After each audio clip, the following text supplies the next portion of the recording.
ఒక మాట చెప్పనండి మీకు. గడిచిన కొన్ని దినాలుగా ఒక తండ్రి గారు ఫోన్ చేసి రోజు ప్రార్థన చేయించుకుంటున్నారు. ఆయన కడుపులో ఒక గడ్డలాగా వచ్చి, ఆ కడుపులో వచ్చిన గడ్డ భయంకరమైన నొప్పి. ప్రతిరోజు ఆయన మోషన్కి వెళ్ళినప్పుడల్లా బ్లీడింగ్ అయిపోయేది. అన్నోళ్ళు మన దగ్గరికి వస్తారు. అన్నోళ్ళు తీసుకెళ్ళారు. అక్కడికి తీసుకెళ్తే ఆ రోజున ఆయనకి ప్రార్థన చేయగా ఆ రోజు నుంచి రోజు ప్రార్థన చేయించుకుంటున్నారు. కడుపులో ఉన్న గడ్డ, దాని సైజు అవన్నీ ఫోటోలు వచ్చినాయి. స్కానింగ్లో చేస్తారు కదా, దానిలో వచ్చినాయి. దేవుడు చేసిన గొప్ప కార్యం ఏంటంటే డాక్టర్లు కూడా అన్నారు ఇది క్యాన్సర్ గడ్డేమో, క్యాన్సర్ సంబంధించిందని చెప్పి కీమో అనేటువంటి ట్రీట్మెంట్ కూడా ఇప్పిస్తున్నారు, థెరపీ వంగాయగూడెంలో. అలా ఇస్తూ ఉండగా గడిచిన వారంలో, మొన్న సోమవారం అనుకుంటా మంగళవారం హాస్పిటల్కి వెళ్ళారు.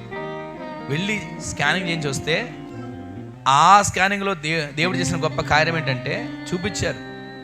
ఒకప్పుడు ఉన్నటువంటిది ఈరోజు ఉన్నటువంటి ఒక్కొక్కటి చూపిస్తూ వచ్చి అసలు సామాన్యంగా తగ్గే రకం కాదండి, కానీ తగ్గుముఖం పట్టింది. ఇదిగో ఒకప్పుడు ఈ సైజు ఉంది, ఇప్పుడు చిన్నగా ఎంత చుక్కలాగా ఉంది. ఇవన్నీ వాళ్ళు చూపించారండి. వాళ్ళకి మేము చెప్పిందల్లా ఒకే ఒక మాట, దేవుడు మిమ్మల్ని బాగు చేస్తాడు, ఆరోగ్యం ఇస్తాడు అని ఒకే ఒక మాట పలికాం అంతే. ఈ రోజున మనం బాధలో ఉన్న వారికి ఏ మాట పలుకుతున్నాం? మన జీవితంలో కష్టాలు మన ఎదురుగా ఉన్న వారికి ఏ మాట పలుకుతున్నాం? అది ఎంతటి అనారోగ్యమైన డాక్టర్లు ఒకవేళ వల్ల కాదని చెప్పిందైనా మన నోటితో ఏం పలకాలి? మేలు కలుగుతుంది. ఆమె చెప్పండి. దేవుడు మేలు చేస్తాడు. ఆమె చెప్పండి.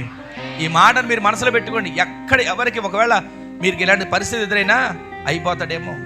వాళ్ళ బంధువులు కూడా అన్నారంటండి, ఆయన ఆ పరిస్థితిలో ఉంటే వాళ్ళ బంధువులు చెప్తున్నారంట, ఇదిగో ఆయనకి క్యాన్సర్ రోగం వచ్చేసింది, ఇంకేం బతుకుతాడు.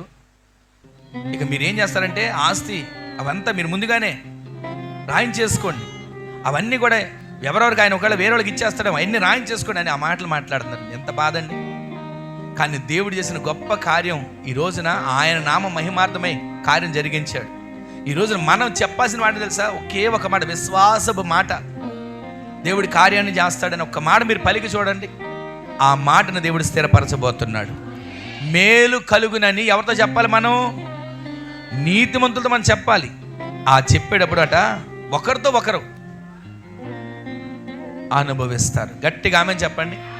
అది చెప్తే చాలంటే దేవుడు ఆశ్చర్యమైన కార్యం చేయబోతున్నాడు. మనం చెప్పడానికి ఏం చేస్తాం? వెనకాడతాం.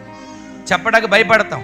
ఏమో చెప్తే ఏమవుతుందో, అవుతుందో లేదో, జరుగుతుందో జరగదో, ఈ ముందుకు వెళుతుందో వెళ్ళదని మనం మనసులో అవిశ్వాసం ఉంచుకొని విశ్వాసంతో పలుకుదామంటే ఎలా వస్తుంది మాట? నీ హృదయం నిండినదే ఏం మాట్లాడుతుంది? నోరు మాట్లాడుతానే ఉంది కదండి.